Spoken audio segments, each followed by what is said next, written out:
sea atenta a recibir continuamente la palabra de mi fiat, que es portador de creación, de vida y de conservación.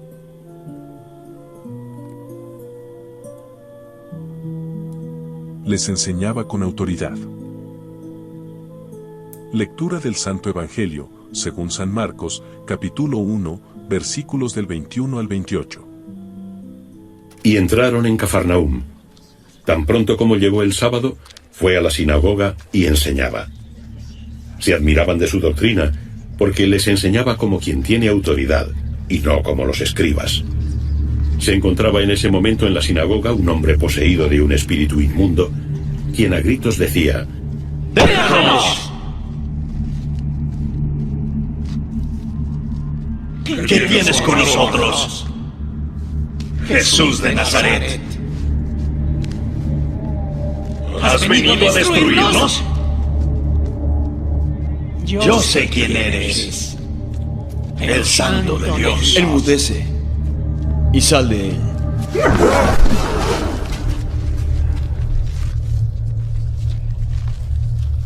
Todos quedaron asombrados, de tal modo que se preguntaban: ¿qué es esto?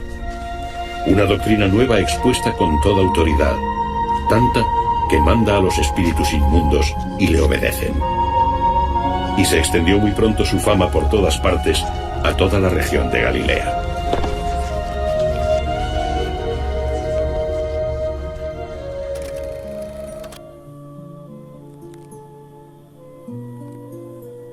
Palabra del Señor. Gloria a ti, Señor Jesús. El Evangelio del Reino de la Voluntad Divina. Marcos 1, 22. Y estaban asombrados de su enseñanza, de hecho, les enseñaba como quien tiene autoridad, y no como los escribas. Diferentes modos de hablar de Jesús. Por orden del confesor actual, debo manifestar los varios modos con los cuales el Señor me ha hablado. A mí me parece que los modos con los que Dios me habla sean 4, pero estos 4 modos de hablar de Jesús son muy diferentes de las inspiraciones. Primero, el primer modo es cuando el alma sale fuera de sí. Pero antes quiero explicar lo mejor que pueda este salir fuera de mí misma. Esto sucede de 2 modos. El primero es instantáneo, casi como relámpago, y es tan repentino que me parece que el cuerpo se eleva un poco de la cama para seguir al alma, pero después queda en la cama, y a mí me parece que el cuerpo queda muerto. Y el alma, en cambio, sigue a Jesús caminando por todo el universo, la tierra, el aire, los mares, los montes, el purgatorio y el cielo, donde muchas veces me ha hecho ver el lugar donde yo estaré después de muerta. El otro modo de salir el alma es más tranquilo.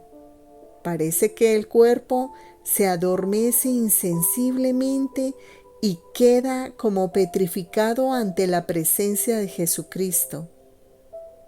Pero el alma permanece con el cuerpo, y éste no siente nada de las cosas externas. Aunque se trastornara todo el universo, aunque me quemaran y me redujeran en pedazos.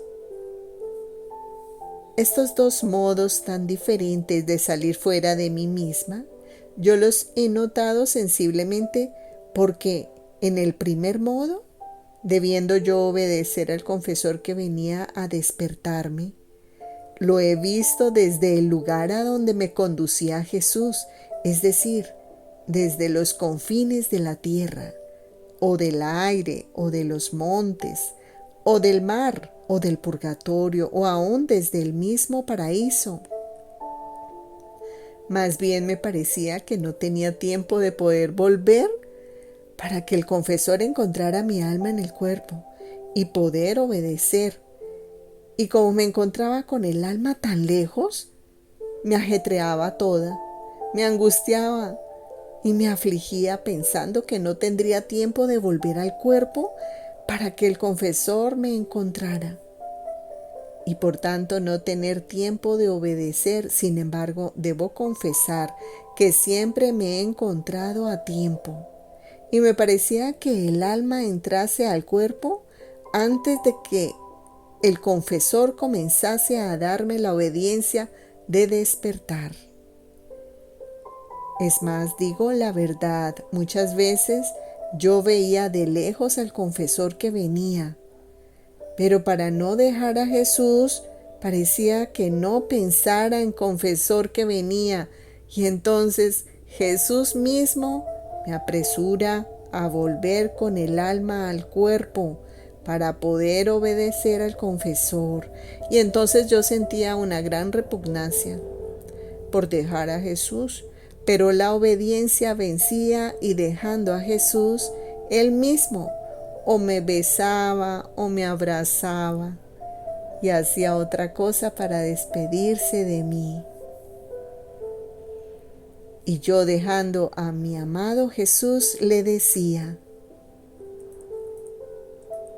voy con el confesor, pero tú, mi buen Jesús, vuelve pronto en cuanto el confesor se vaya.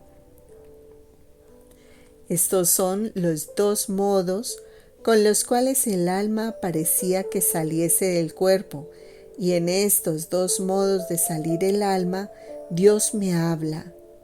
Este modo de hablar, Él mismo lo llama hablar intelectual. Trataré de explicarlo. El alma salida del cuerpo y encontrándose delante a Jesús no tiene necesidad de palabras para entender lo que el Señor le quiere decir, ni el alma tiene necesidad de hablar para hacerse entender, sino que todo es por medio del intelecto. Oh, qué bien nos entendemos cuando nos encontramos juntos. De una luz que de Jesús me viene a la inteligencia, siento imprimir en mí todo lo que mi Jesús quiere hacerme entender. Este modo es muy alto y sublime, tanto que la naturaleza difícilmente sabe explicarlo con palabras. Apenas puede decir alguna idea. Este modo en que Jesús se hace entender es rapidísimo. En un simple instante se aprenden muchas más cosas sublimes que leyendo libros enteros. Oh, qué maestro ingenioso es Jesús, que en un simple instante enseña muchas cosas, mientras que cualquier otro necesitaría años enteros, si es que lo logra, porque el maestro terreno no tiene potencia para poder atraer la voluntad del discípulo, ni de poderle infundir en la mente sin esfuerzos ni fatigas lo que le quiere enseñar. Pero con Jesús no es así. Tanta es su dulzura, la amabilidad de su trato, la suavidad de su hablar, y además es tan bello que el alma apenas lo ve, se siente tan atraída, que a veces es tanta la velocidad con la que corre al lado de Jesús, que casi sin advertirlo se encuentra transformada en el objeto amado. De modo que el alma no sabe discernir más su ser terreno. Tanto queda identificada con el ser divino. ¿Quién puede decir lo que el alma experimenta en este estado? Se necesitaría a Jesús mismo, o bien a un alma separada perfectamente del cuerpo, porque el alma, encontrándose otra vez circundada por los muros de este cuerpo y perdiendo esa luz que antes la tenía abismada, mucho pierde y queda oscurecida, de tal modo que si quisiera decir algo, lo diría burdamente. Ahora trataré de explicar el segundo modo que tiene Jesús para hablar, y es que el alma, encontrándose fuera de sí misma, ve la persona de Jesucristo, como por ejemplo de niño o crucificado, o en cualquier otro aspecto, y el alma ve que el Señor con su boca pronuncia las palabras, y el alma con su boca responde. A veces sucede que el alma se pone a conversar con Jesús como harían dos íntimos esposos. Si bien el hablar de Jesús es poquísimo, apenas 4 o 5 palabras y a veces aún una sola, rarísimas veces se extiende más. Pero en ese poquísimo hablar,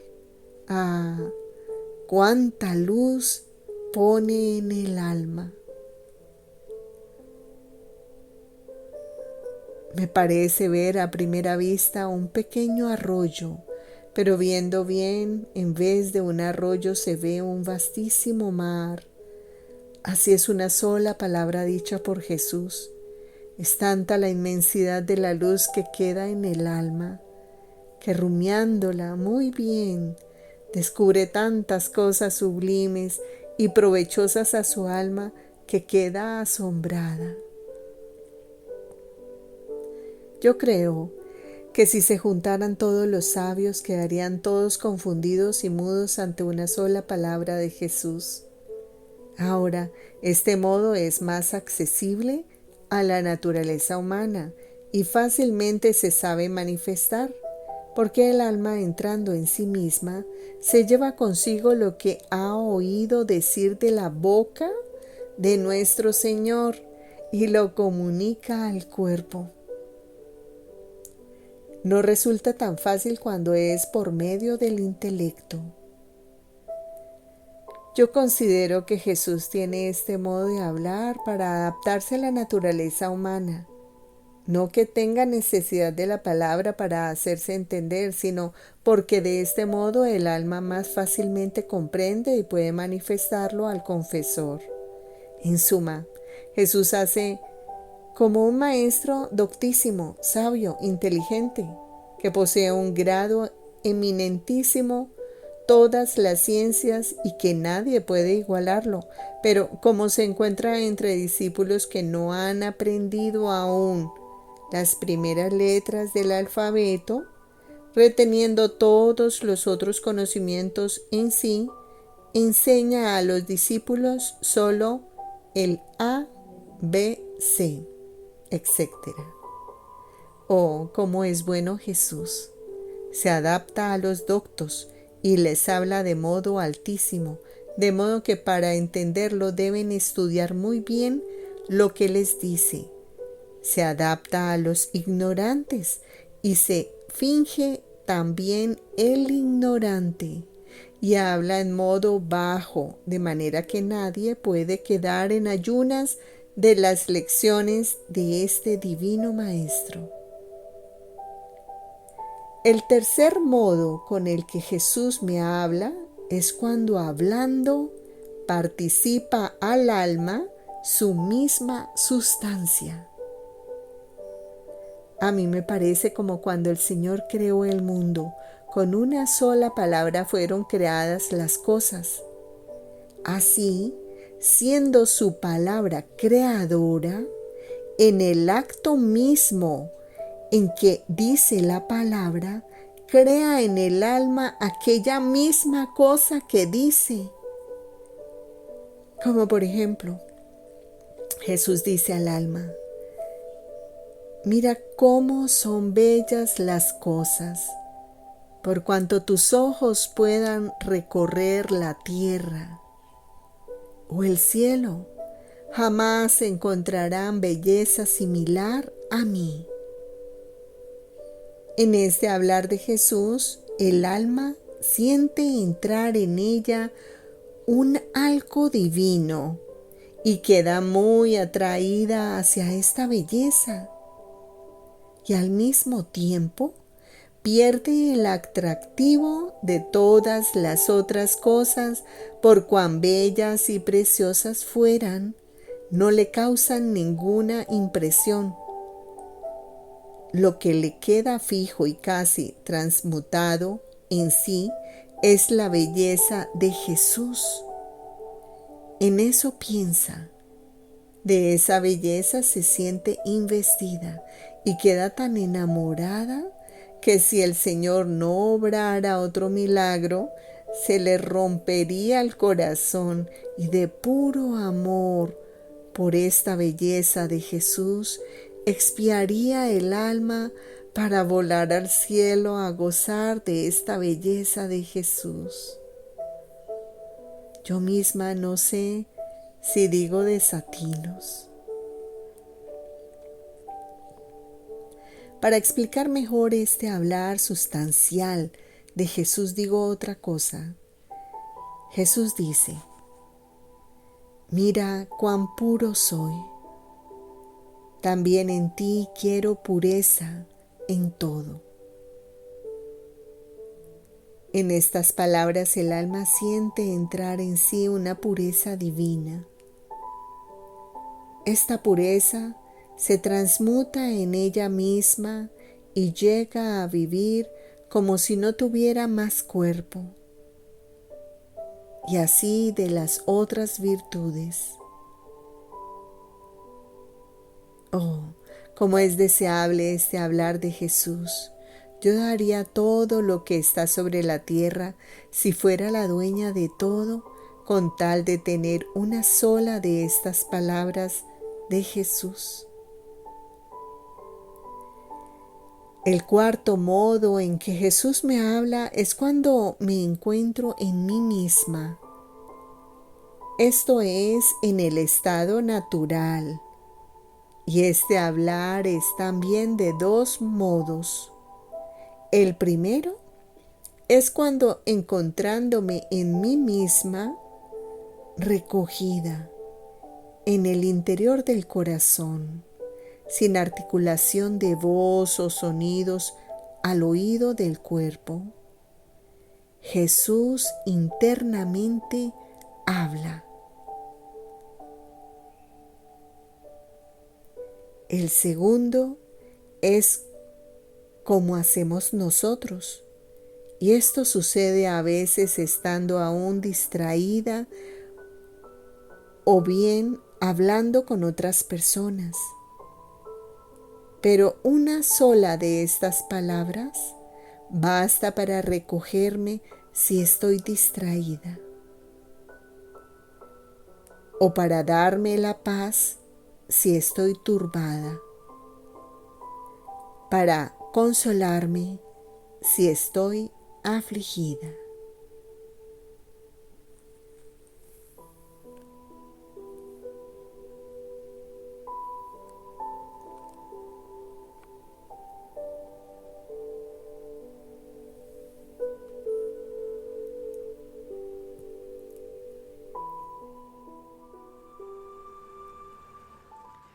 Tú debes saber que cuando hago un trabajo en el alma, cuando hablo y enseño, tu Jesús tiene tal potencia de convertir en naturaleza el bien enseñado y obrado en la criatura. Y el bien en naturaleza no se puede destruir. De los escritos de la sierva de Dios, Luisa Picarreta, volumen 29, capítulo 14, párrafo 2. Hija mía, porque todos los actos que haces en tu interior son actos enseñados y formados por mí, así que son actos míos, y yo no quiero que tú te quedes atrás sin unirte conmigo para seguirlos, porque tú debes saber que cuando hago un trabajo en el alma, cuando hablo y enseño, tu Jesús tiene tal potencia de convertir en naturaleza el bien enseñado y obrado en la criatura. Y el bien en naturaleza no se puede destruir. Sería como si tú tuvieras el ojo dado a ti por Dios como propiedad de tu naturaleza y no te sirviera para ver. La voz, las manos, los pies, y no te sirvieran para hablar, para obrar y caminar. ¿No serías digna de condena? Ahora, así como doy los dones en naturaleza al cuerpo, así cuando hablo, mi palabra creadora tiene la potencia de dar al alma, como en naturaleza, el don que intento dar con mi palabra. Porque un fiat mío puede encerrar un cielo, un sol, una plegaria incesante por don, con la cual mi fiat tiene la potencia de convertir como en naturaleza del alma estos dones. Por eso, lo que tú haces en tu interior son dones en naturaleza que mi palabra ha formado en ti. Por eso, estarás atenta para no tener inútiles mis dones. Yo los he puesto en ti para hacer que, con estos actos repetidos en mi querer, podamos juntos impetrar el gran don de que mi divina voluntad venga a reinar sobre la tierra. Mucho más, hija buena, que los actos repetidos son como la savia a la planta. Si la planta no tiene savia, está seca y no puede producir ni flores ni fruta.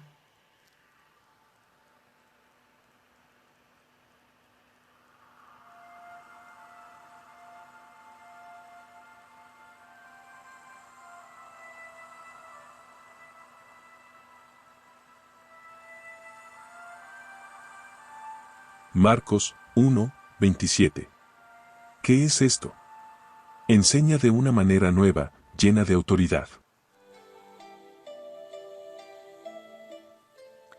Gracia más grande no podía hacer en estos tiempos que transmitir los caracteres de la patria celestial por tu medio a las criaturas, los cuales llevarán la vida del cielo en medio de ellas.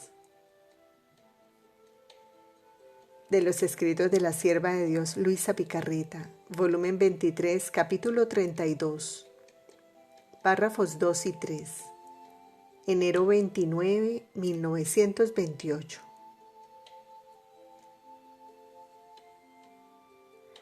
Estos escritos son soles impresos con caracteres de luz brillantísima en las paredes de la patria celestial y forman el más bello adorno de aquellos muros de la ciudad eterna, en los cuales los bienaventurados todos quedan raptados y sorprendidos al leer los caracteres de la suprema voluntad. Por eso, gracia más grande no podía hacer en estos tiempos que transmitir los caracteres de la patria celestial por tu medio a las criaturas, los cuales llevarán la vida del cielo en medio de ellas. Ahora, así como tú me agradeces a mí, así yo te agradezco a ti que te has prestado a recibir mis lecciones y a hacer el sacrificio de escribir bajo mi dictado. Era mi voluntad divina que hacía correr, mientras tú escribías, la viva virtud de su latido ardiente, eterno y vivificante, y que imprimía en tus caracteres. Por eso, tú, releyéndolos, sientes la renovación toda celestial impresa en ellos. Oh, ¿Cómo resultará difícil a quien lee estos escritos el no sentir la vida palpitante de mi querer y el no sacudirse por la virtud de su latido vivificante del letargo en el cual se encuentra? Estos escritos sobre mi supremo fiat, con la fuerza de su luz, eclipsarán la voluntad humana. Serán bálsamo a las heridas humanas. Serán opio a todo lo que es tierra. Las pasiones se sentirán morir, y de la muerte de ellas resurgirá la vida del cielo en medio a las criaturas. Serán el verdadero ejército celestial, que mientras pondrán en estado de asedio a la voluntad humana y a todos los males producidos por ella, harán resurgir la paz, la felicidad perdida, la vida de mi voluntad en medio a las criaturas. El asedio que pondrán no hará daño a ninguno, porque mi voluntad es de poner en estado de asedio al querer humano, a fin de que no tiranice más a las pobres criaturas, sino que las deje libres en el reino de mi voluntad. Por eso he insistido tanto e insisto en hacerte escribir. Te he tenido en la cruz, te he sacrificado, era necesario. Se trataba de la cosa más importante. Era el eco del cielo, la vida de allá arriba que quiero formar sobre la tierra. Y aquí la causa de mi continuo estribillo. Sea atenta, no omitas nada, y tu vuelo en mi voluntad sea continuo.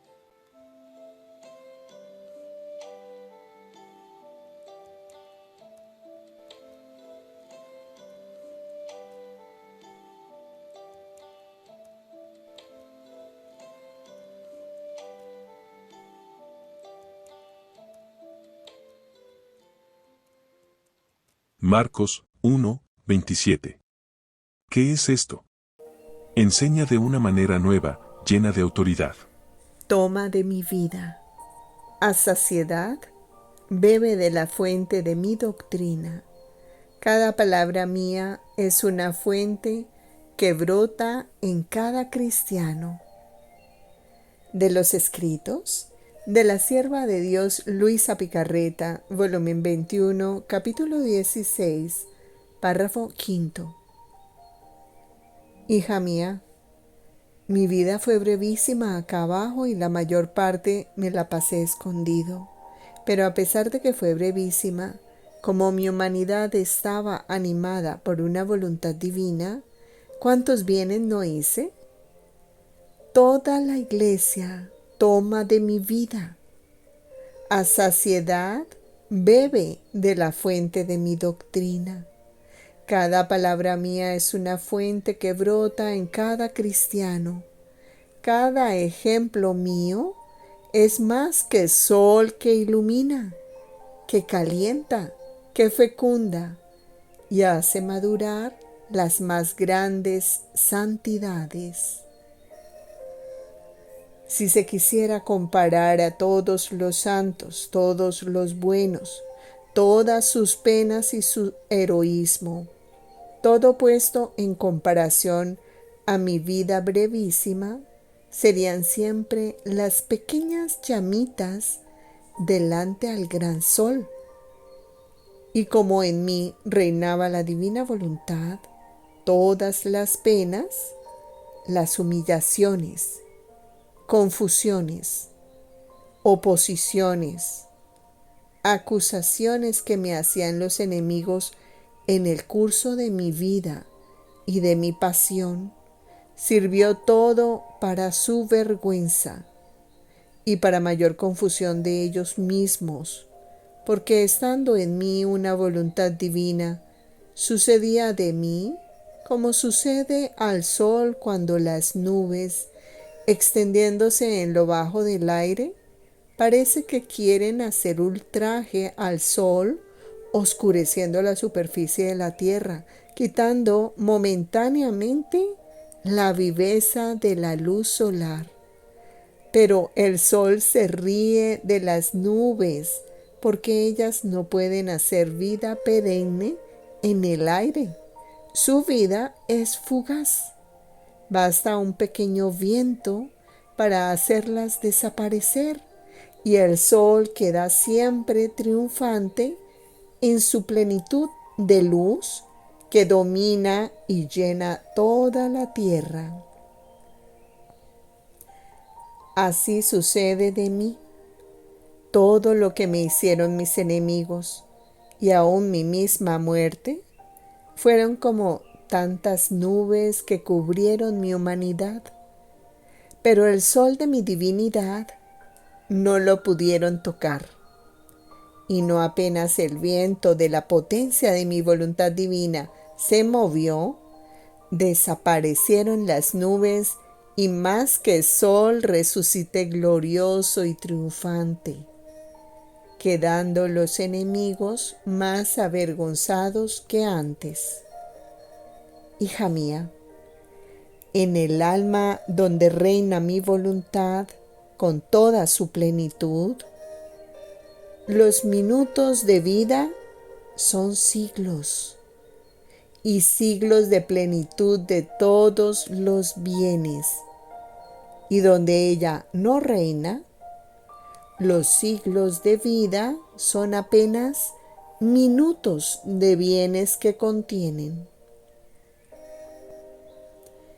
Y si el alma donde reina mi querer sufriera humillaciones, oposiciones y penas, son como nubes que el viento del fiat divino descarga sobre aquellos, para su vergüenza, que han osado tocar a la portadora de mi eterno querer.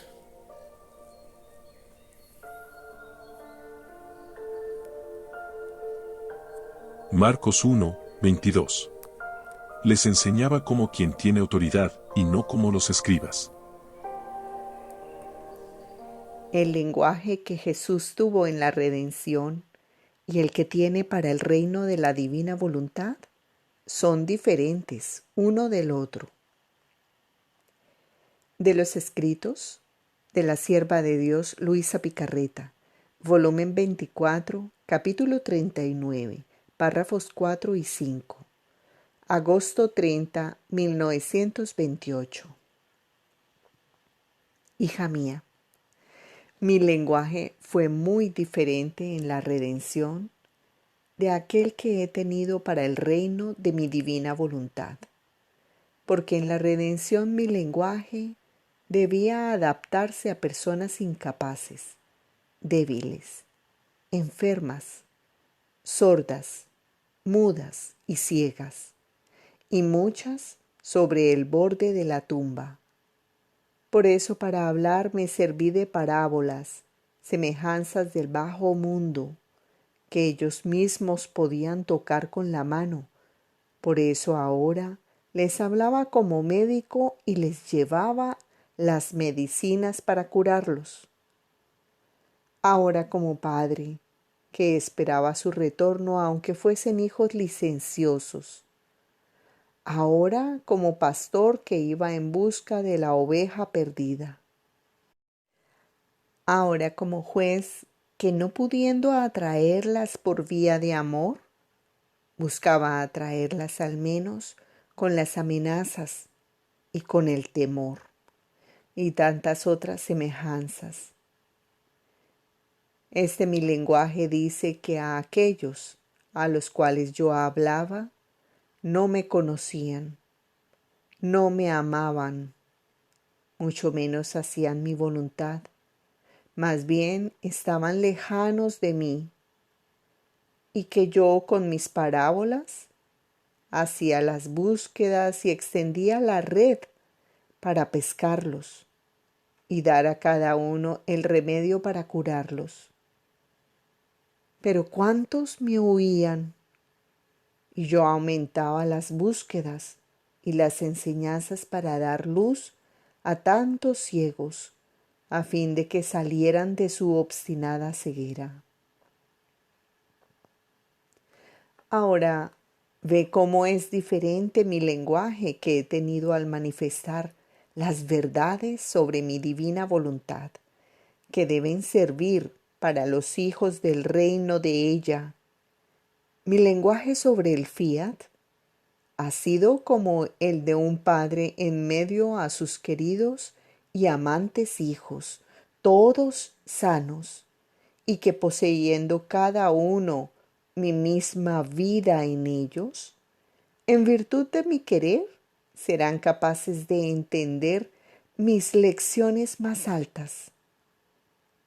Y por eso he pasado más adelante poniéndoles enfrente las bellas semejanzas del sol, de los cuerpos celestes, del cielo, del mismo modo de obrar divino que se extiende hasta el infinito, porque teniendo en ellos a mi fiat divino, tendrán en ellos a aquel que ha creado el cielo, los astros, el sol, y les dará virtud de hacer copiar en ellos todo lo que ha creado y sus mismos modos que tiene en su obrar divino. Estos serán los copiadores de su Creador. Y por eso yo he sido tan magnánimo al manifestar las verdades acerca de mi fiat, lo que no hice en la redención, porque eran parábolas que contenían modos humanos y finitos. Por lo tanto, no tenían tanta materia para poderme extender tanto. En cambio, las semejanzas que respectan a mi voluntad son de modos divinos y por lo tanto hay tanta materia para decir que se vuelven inagotables. ¿Quién puede medir la vastedad de la luz del sol y la intensidad de su calor? Nadie. ¿Quién puede dar un término al cielo y a las múltiples obras mías divinas?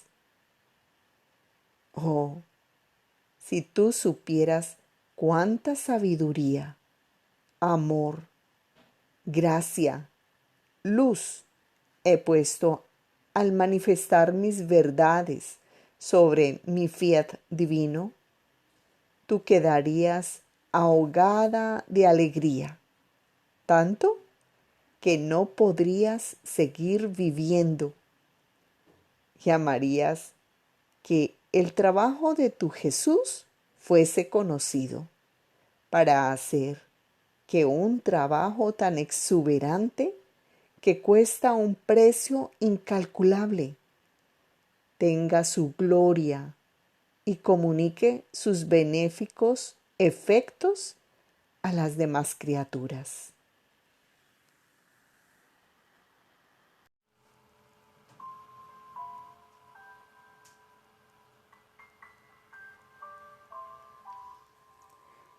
Cuando quedas privada de mí. De los escritos de la sierva de Dios, Luisa Picarreta, volumen 25, capítulo 30, párrafos 3 y 4. Después de esto me sentía privada de mi sumo bien Jesús, y sentía tal dolor que no sé explicarlo. Por eso, después de mucho esperar, mi amada vida ha regresado y yo le he dicho: dime, amado mío, Jesús, ¿por qué la pena de tu privación es siempre nueva?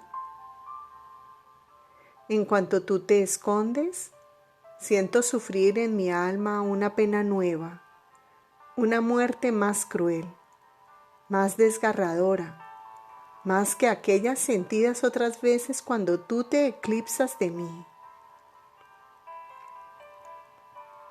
Y mi siempre amable Jesús me ha dicho: hija mía,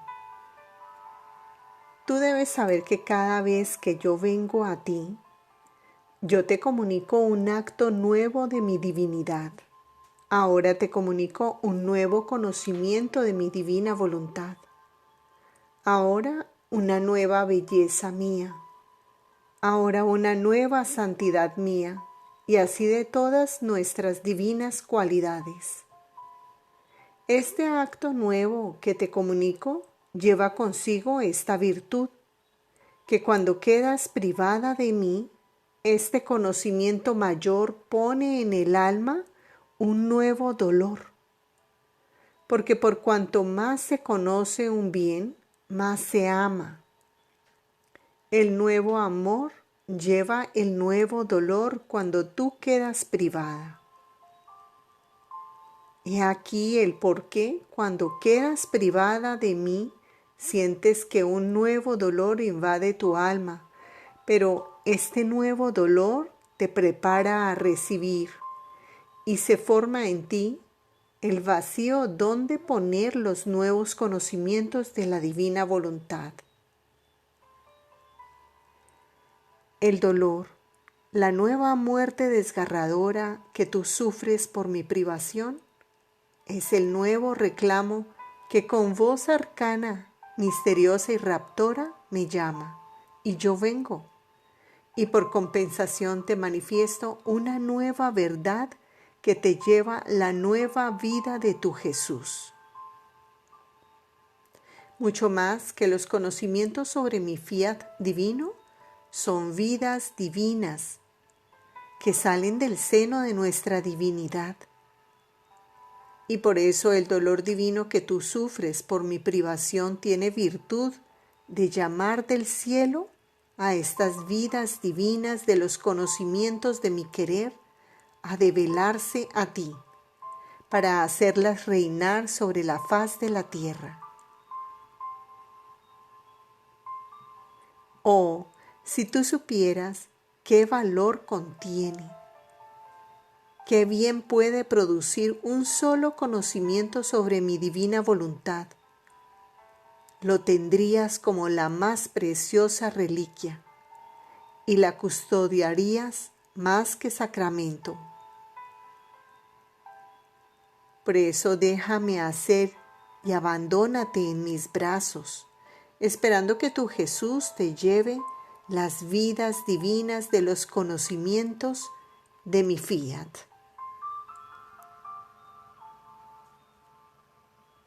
Marcos 1, 23. Un espíritu inmundo que se puso a gritar. Parecen demonios enfurecidos. Hija mía, son precisamente ellos. Tú no les hagas caso. De los escritos de la sierva de Dios Luisa Picarreta, volumen 17, capítulo 15, párrafos 1 al 3. Mientras escribía lo que está dicho arriba, veía a mi dulce Jesús que apoyaba su boca en la parte de mi corazón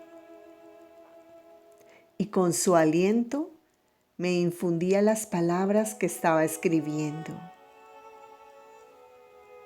Y al mismo tiempo oía un horrible escándalo a lo lejos, como de personas que se peleaban y golpeaban con tanto estrépito que infundía espanto. Y yo, dirigiéndome a mi Jesús, le he dicho: Jesús mío, amor mío, ¿quiénes son los que hacen tanto escándalo? Me parecen demonios enfurecidos. ¿Qué cosa quieren que se pelean tanto? Y Jesús: hija mía, son precisamente ellos. Quisieran que tú no escribieras sobre mi voluntad. Y cuando te ven escribir verdades más importantes sobre el vivir en mi querer, sufren un doble infierno y atormentan de más a todos los condenados. Temen tanto que puedan publicarse estos escritos sobre mi voluntad, porque ven perdido su reino sobre la tierra, adquirido por ellos cuando el hombre, sustrayéndose de la voluntad divina, dio libre paso a su voluntad humana. Así, fue precisamente entonces cuando el enemigo adquirió su reino sobre la tierra. Y si mi querer pudiese reinar sobre la tierra, el enemigo, él mismo, se escondería en los más oscuros abismos. He aquí por qué se pelean con tanto furor. Sienten la potencia de mi voluntad en estos escritos, y ante la sola duda de que pueden salir fuera, montan en furia y buscan con todo su poder el impedir un bien tan grande. Tú no les hagas caso, y de esto aprende a apreciar mis enseñanzas.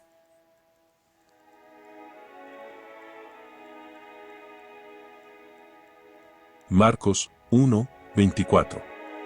¿Qué tenemos nosotros contigo, Jesús de Nazaret? ¿Has venido a destruirnos?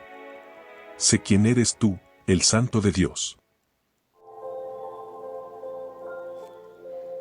La cosa que más aborrece la serpiente infernal es que el alma haga mi voluntad. De los escritos de la sierva de Dios Luisa Picarreta, volumen 16, capítulo 20, párrafos 1 y 2. Me sentía con un cierto temor todavía. Quién sabe si no fuera mi adorable Jesús quien se dignara hablarme, manifestándome tantas sublimes verdades, especialmente sobre la voluntad divina, sino el enemigo para arrastrarme al engaño. Y mientras parece que con tantas verdades me eleva en alto, luego me precipitará en el abismo. Y decía entre mí: Jesús mío, líbrame de las manos del enemigo. Yo no quiero saber nada. Lo único que me interesa es salvar mi alma.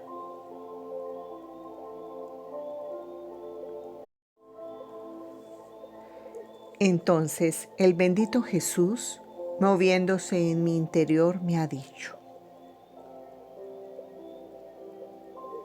Hija mía, ¿por qué temes? ¿No sabes tú que lo que menos sabe de mí la serpiente infernal es de mi voluntad? Porque no quiso hacerla, y no haciéndola ni la conoció ni la amó. Mucho menos penetró en los secretos de mi inescrutable querer para conocer sus efectos, el valor de mi voluntad. Y si no los conoce, ¿cómo puede hablar de ella?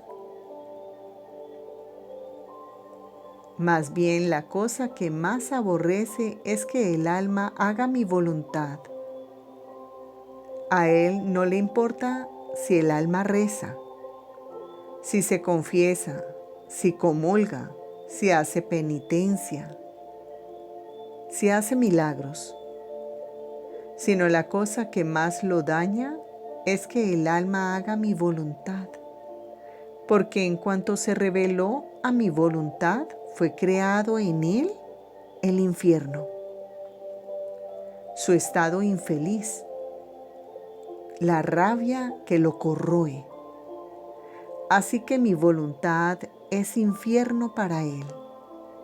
Y cada vez que ve al alma sujeta a mi querer, conocer los méritos, el valor, la santidad de ella, se siente duplicar el infierno, porque ve en el alma crear el paraíso, la felicidad, la paz por él perdidas.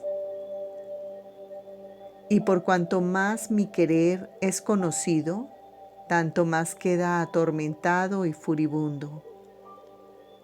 Por tanto, ¿cómo te podría hablar de mi querer si forma su infierno?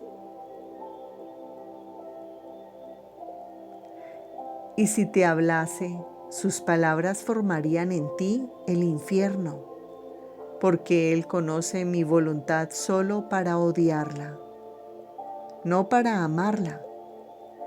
Y lo que se odia no lleva nunca la felicidad, la paz, y además su palabra está vacía de gracia. Por lo tanto, no puede conferir la gracia de hacer mi voluntad.